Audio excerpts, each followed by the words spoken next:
করোনার কারণে 2 বছর বন্ধ থাকার পর কুমিল্লায় শুরু হয়েছে 3 দিনের শচীন মেলা। আজ মেলার দ্বিতীয় দিন। 2014 সালে মাছরাঙা টিভিতে সংবাদ প্রচারের পর সঙ্গীতজ্ঞ শচীন দেববর্মনের পরিত্যক্ত পৈতৃক বাড়িটি সংস্কার করা হয়। তবে এখনও ভিটায় রয়ে গেছে সরকারি হাঁস মুরগির খামার।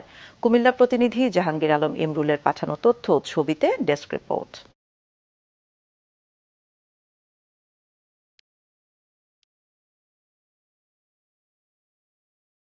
উপমহাদেশের প্রখ্যাত সঙ্গীতজ্ঞ শচীন দেববর্মন।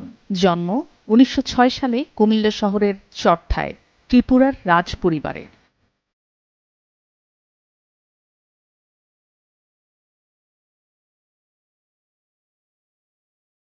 শনিবার বিকেলে শচীনের পৈতৃক বাড়িতে মেলার উদ্বোধন করা হয়।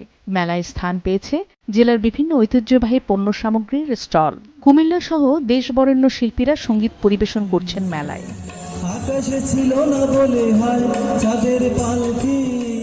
করোনার কারণে 2 বছর বন্ধ থাকার পর আবারও এমন আয়োজনে খুশি সংস্কৃতি প্রেমীরা। মাছরাঙা টেলিভিশন ধন্যবাদ জানাচ্ছি, কারণ তাদের বেশ কয়েক বছর আগে তাদের একটু প্রতিবেদনের কারণে আজকে এই শচীনদেবের বাড়ি পর্যায়ে এসেছে। ওনার জীবনে থেকে অনেক কিছু জানার আছে আমাদের। এখানে আমাদের কুমিল্লাতে এইরকম একটি ঐতিহ্যবাহী মেলা হচ্ছে, সেই জন্য আমি অভিভূত। আমাদের নতুন প্রজন্ম যারা আছে তারা সংস্কৃতিবান হয়ে উঠবে। আমাদের মধ্যে সকল ধরনের কুসংস্কার, ঘোরামি এগুলো দূর হবে।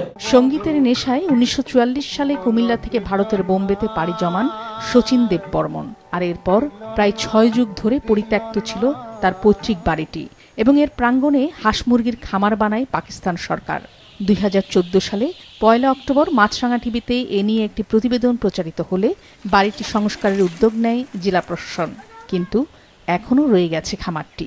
মুরগির ফার্মের আংশিক জায়গা উদ্ধার করে আমরা শচীন কর্তার বাড়িটা রেনোভেট করতে পেরেছি, কিন্তু মুরগির ফার্ম থেকে সম্পূর্ণ বাড়িটা এখন পর্যন্ত আমরা উদ্ধার করতে পারিনি। আমরা সারা বিশ্বের কাছে শচীনের গানকে, শচীনের সৃষ্টিকে আমরা সারা বিশ্বের মধ্যে আবার নতুনভাবে আমরা তুলে ধরতে পারব।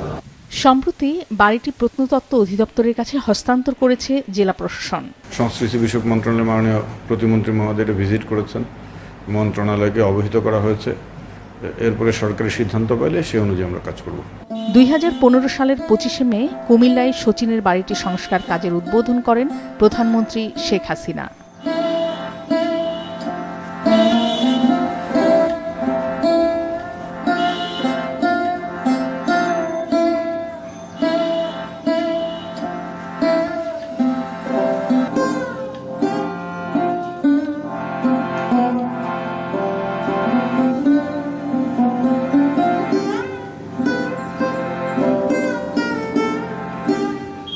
মাছরাঙা নিউজ ডেস্ক।